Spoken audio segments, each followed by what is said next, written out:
ઉપપ્રમુખ અમદાવાદ શહેર. હવે હું મોજે ગામ વિંજવાડા, તાલુકો માંડલ, જિલ્લો અમદાવાદનો રહેવાસી છું. અને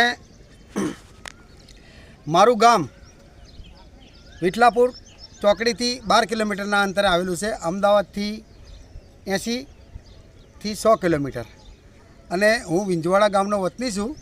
અને આ હું જ્યાં ઊભો છું, આપ જોઈ રહ્યા છો, તે જમીન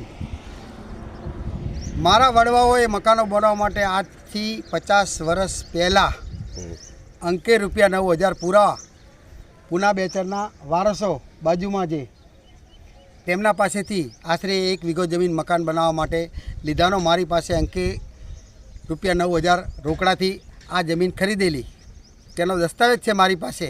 અને જ્યારે મારી બાજુમાં રહેલું ખેતર રામસિંહભાઈ મણાભાઈ તથા રંભુભાઈ મણાભાઈ તથા નાનુભાઈ મણાભાઈ, જેનો સર્વે નંબર છે 734, અને હાલ પણ જેનો ખેતીલાયક ઉપયોગ બતાવે છે, પરંતુ રમુભાઈ મણાભાઈનો પુત્ર ભલુભાઈ ભરવાડ, ભલુભાઈ રમુભાઈ ભરવાડનું એવું કહેવું છે કે મારી જમીન એને કરાયેલી છે. આ રહી મારી પાસે નકલ પડી છે, મારી પાસે તમામ પ્રૂફ પડેલા છે. અહીંયા આ તમે જોઈ રહ્યા છો, ત્યાં 50 વર્ષથી કાંટાની વાડ હતી. ગામડાઓમાં સામાન્ય કાંટાની વાડ રાખવામાં આવે છે. તો અને 3 મોટા તોતિંગ ઝાડ હતા, તે કાઢી નાખવામાં આવ્યા છે. અને આજે મને કહેવામાં આવે છે કે તારા બાપાનું અહીંયા કશું છે નહીં, અને જો તું ગામમાં આવીશ તો તને વસોડી નાખશું. 2-3 વાર મને ધમકી પણ આપવામાં આવી કે તારું ખૂન કરી નાખવામાં આવશે, તને ગોળી મારી દેવામાં આવશે. એવું કંઈ નહીં. પરંતુ આવા હિસાબો માથા ભારેથી હું ડરવાવાળો નથી, કારણ કે હું બાબા સાહેબનો વંશજ છું.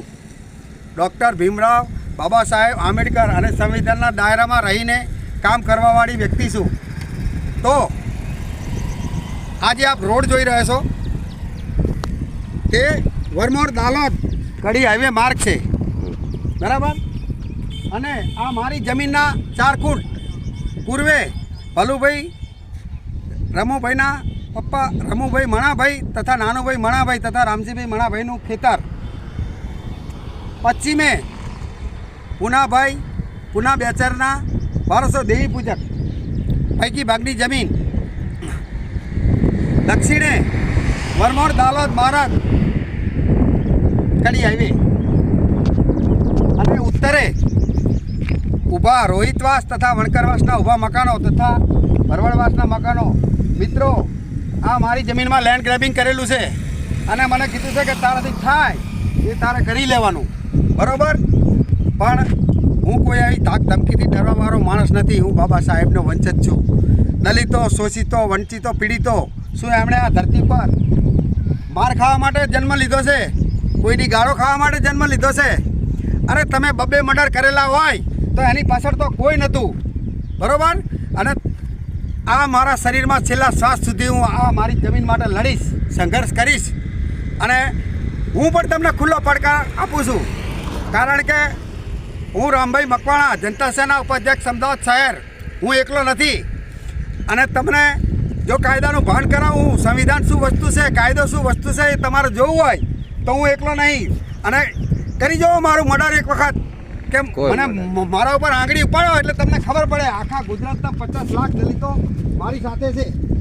અહીંયા તમે જોઈ રહ્યા છો, અહીંયા કાંટાની વાડ હતી 50 વર્ષથી, જે વાડ ઉખાડીને ફેંકી દેવામાં આવી છે, બરાબર. અને આખા ગામનો નકશો લઈને આવશે. મારી જમીન એને કરાયેલી છે, તારી જમીન એને કરાયેલી, તો પ્રાંતમાં હું કોર્ટમાં સાબિત કરીશ આ જમીન ખેતી લાયક છે, જેની નકલ પણ મારી પાસે છે. તો બસ આટલું કહી અને જ્યારે આ વિડીયો હું વાયરલ કરું તો આખા ગુજરાતના તમામ દલિત સંગઠનો, તમામ કર્મશીલો, હું તમને જે જગ્યાએ બોલાવું તે જગ્યાએ તમે હાજરી આપશો અને આમાં મને સાથ સહકાર આપશો. બસ બધુંમાં હું કંઈ કહેવા માગતો નથી, બરાબર. આપણે મિત્રો, મારું કહેવાનું એ છે કે એસસી સમાજની દલિતો, આ લોકોના ઘણા એવા સ્કેમો ખુલે એવા છે. જમીન પચાવી પાડી, ધાક ધમકી, હની ટ્રેપ, લૂંટેરી દુલ્હન જેવા સંગીન ગુનાઓ પણ કરી ચૂકેલા છે ભૂતકાળમાં. પરંતુ જો આની ન્યાયિક તપાસ નહીં થાય, ઘણા આપણા એસસી સમાજના અને વંચિત પીડિત એવા લોકોની જમીન પચાવી પાડેલી છે, ધાક ધમકી, અપહરણ, કોઈ સંગીન ગુનાઓ બાકી નથી. તો હું આ વ્યક્તિને કાયદાનું ભાન કરાવવા માગું છું કે કાયદો શું છે એ બતાવવા માગું છું. અહીંયા 50 વર્ષથી કાંટાની વાડ 3 મોટા તોતિંગ ઝાડો હતા જે ઉખાડીને ફેંકી દેવામાં આવે છે. અને તું ગામમાં આવતો નહીં અને જો આવીશ તો તારા ટાટિયા ભાગી નાખવામાં આવશે.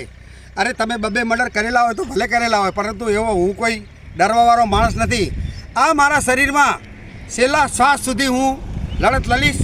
જય ભીમ, નમો બુદ્ધાય, જય જય જય જય જય ભીમ. ચલો કરો, થઈ ગયો ને? વ્યવહાર તો પતી જાય એવું છે. શું વ્યવહાર પતી જાય એવું? આપને જેટલું આવે એટલું લઈ લેવા અને આપણે બીજો લઈ લેવાનું.